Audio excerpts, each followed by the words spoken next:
श्री ग्रामदैवत भैरवनाथ महाराजांच्या प्रांगणामध्ये पारगावतर्फे आळे विविध कार्यकारी सेवा सहकारी सोसायटीच्या कार्यालयाचा उद्घाटन समारंभ ज्यांच्या शुभ हस्ते पार पडला ते आपल्या तालुक्याचे माजी लोकप्रिय आमदार अतुल शेठ बेनके, आपल्या कृषी उत्पन्न बाजार समितीचे सभापती ॲडव्होकेट संजयराव काळे, व्यासपीठावरील सर्व मान्यवर, आपल्या सोसायटीचे चेअरमन, त्यांचे सर्व संचालक मंडळ, पारगाव आणि या परिसरातील ग्रामपंचायत विविध कार्यकारी सोसायटीचे सर्व आजी माजी पदाधिकारी, उपस्थित बंधू आणि भगिनी, उद्घाटन सोहळ्याची वेळ आपली 11 वाजताची होती.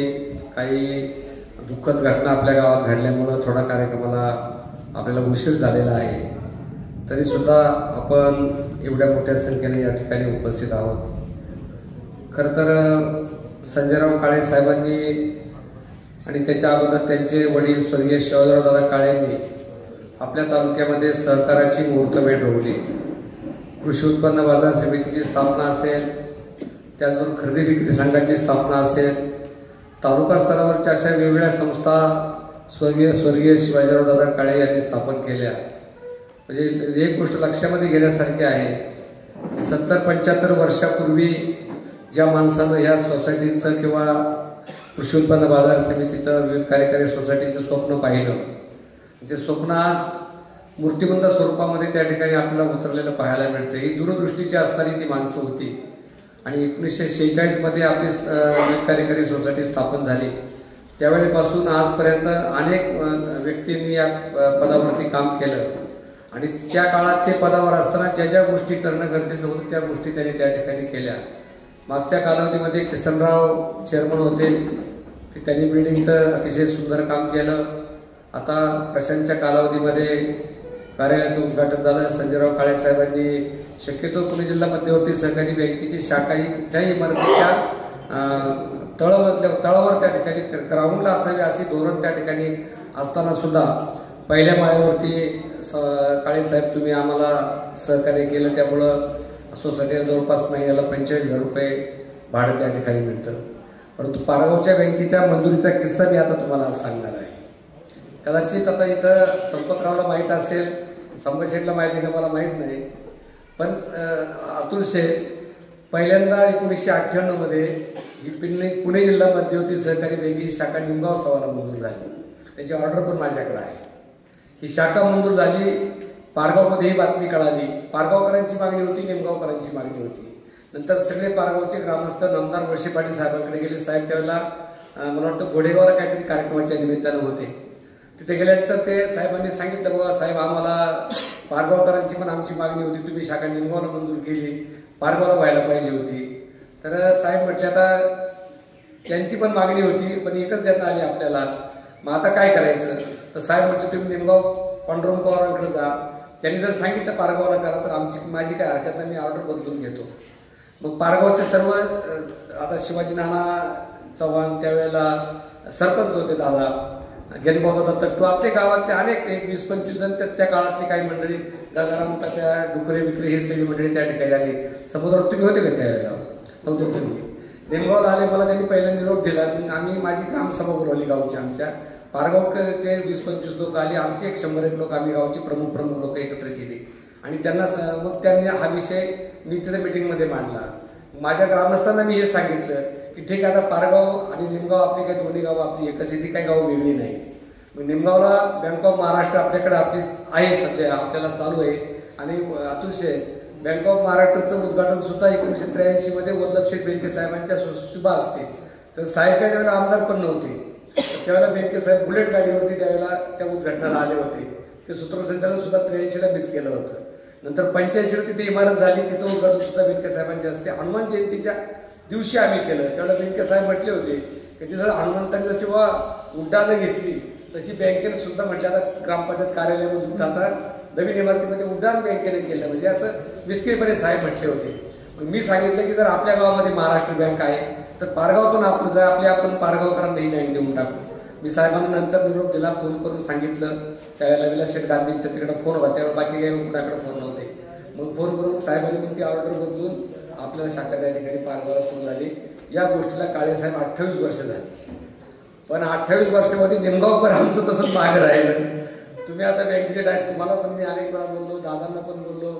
अतुल शेख माझ्याकडं 98 सालापासून आतापर्यंत जो बँकेची शाखा व्हावा म्हणून दादांना किंवा तुम्हाला मी पत्र दिले, वळसे पाटील साहेबांना, काळे साहेबांना, शिवाजीदादांना, सगळा पत्रव्यवहार माझ्याकडे सगळा एवढा मोठा पत्रव्यवहार आहे, इतकी वेळा मागणी केलेली. आणि निमगावची शाखा ज्यावेळेला तुम्ही आता, मी परवा अतुल शेख बेनके साहेबांच्याकडं दिगंबर दुर्गाडे सर आले होते, त्यांना मी पण बोललो, आमदार साहेब पण बोलले.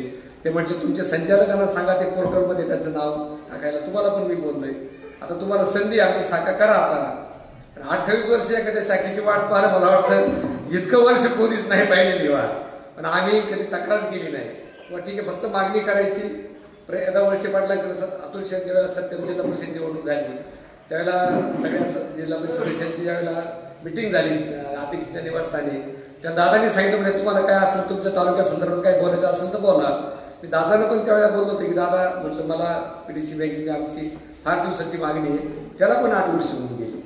तर काळेसाहेब माझी या निमित्ताने एवढीच विनंती जाहीर आहे, पारगावकरांच्या वतीने सुद्धा आहे. आणि काय त्याच्यात पारगाव निमगावला पीडीसी बँक झाली तर पारगाव काय त्याचा परिणाम होत नाही, करणार आहे ना. त्याच्यात तुमच्या भाषणात सांगा एकदा, म्हणजे मग त्याच्यात मला बरं वाटेल, आमच्या लोकांना पण बरं वाटेल.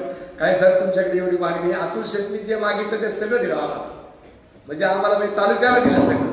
गेल्या 5 वर्षामध्ये एवढी कामं आज पारगावकरांचा जर आपण विचार केला, इथं मगाशी कोणतरी सांगत होतं, आता हे भव्यदेवी असं हे सभागृह इथं आहे, इथं भैरवनाथाचं मंदिर आहे. आता 50वा सुवर्ण महोत्सव मंदिराचा आता आहे नोव्हेंबर महिन्यामध्ये, 3 नोव्हेंबरला 5 नोव्हेंबरला तिथं प्रारंभ होतोय त्याचा.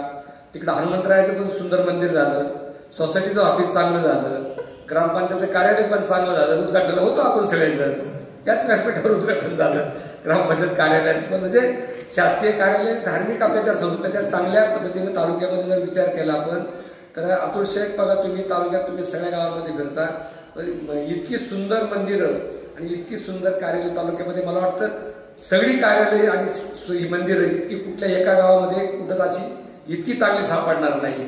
एखादं ग्रामपंचायत कार्यालयापेक्षा मोठा असेल तर सोसायटी त्या ठिकाणी नसेल, सोसायटी असेल तर ग्रामपंचायत नसेल, मारुतीरायाचं मंदिर असेल तर भैरवनाथाचं नसेल. आणि पारगावकरांनी सगळ्यात 4ही वास्तू गावच्या वैभवामध्ये भर पडेल अशा पद्धतीने या ठिकाणी उभ्या केल्या. सर्व पारगावकरांना मी मनापासून धन्यवाद देतो. आणि या कार्यक्रमाला थोडा उशीर झाला त्याबद्दल, कारण जुन्नर या नारायणगाव या ठिकाणी बेनके साहेबांच्या निवासस्थानी राष्ट्रवादी काँग्रेस पक्षाची एक महत्वाची बैठक असल्यामुळं त्या ठिकाणी थोडा यायला उशीर झाला. आणि दुसरं मला या ठिकाणी निमंत्रण आपल्याला सांगायचे की 10 जून 2025 हा राष्ट्रवादी काँग्रेस पक्षाचा 26वा वर्धापन दिन पुणे या ठिकाणी बालेवाडीला त्या ठिकाणी संपन्न होणार आहे. 10 तारखेला सकाळी 9:30 वाजता नारायणगावला आपण सगळ्यांनी जमायचंय आणि तिथून 10 वाजून 10 मिनिटांनी ध्वजारोहण करून पुण्याला कार्यक्रमाला त्या ठिकाणी अजितदादांच्या नेतृत्वाखाली त्या ठिकाणी तो मोठा भव्यदिव्य सोहळा होणार आहे. त्याही कार्यक्रमाला आता इथं फक्त पारगाव नाही, पारगाव आहे, पिंपरी गावळ आहे, आवरूणपूर आहे, निमगाव सावा आहे, साकुरी आहे, पंचकृषी सगळीच आपले प्रमुख कार्यकर्ते सर्वांनी त्या कार्यक्रमाला उपस्थित राहावं एवढं निमंत्रण या निमित्ताने मी आपल्याला देऊन मी माझे 2 शब्द या ठिकाणी संपवतो.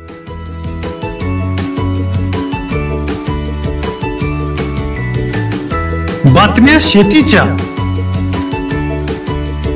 बातम्या मातीच्या, बातम्या अन्यायाच्या, गुन्हेगारीच्या,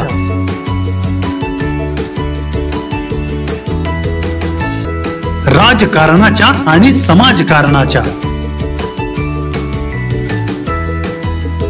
शोषणाविरुद्ध बुलंद आवाज, जनसामान्यांच्या हुंकाराची गाज, सत्कार्याला प्रोत्साहन,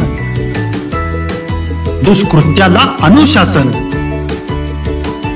निर्भीड, निस्पृह, सडेतोड, बेधडक आणि रोखटोक म्हणजेच विघ्नहर टाइम्स. शोध बातमीचा, ध्यास सत्याचा.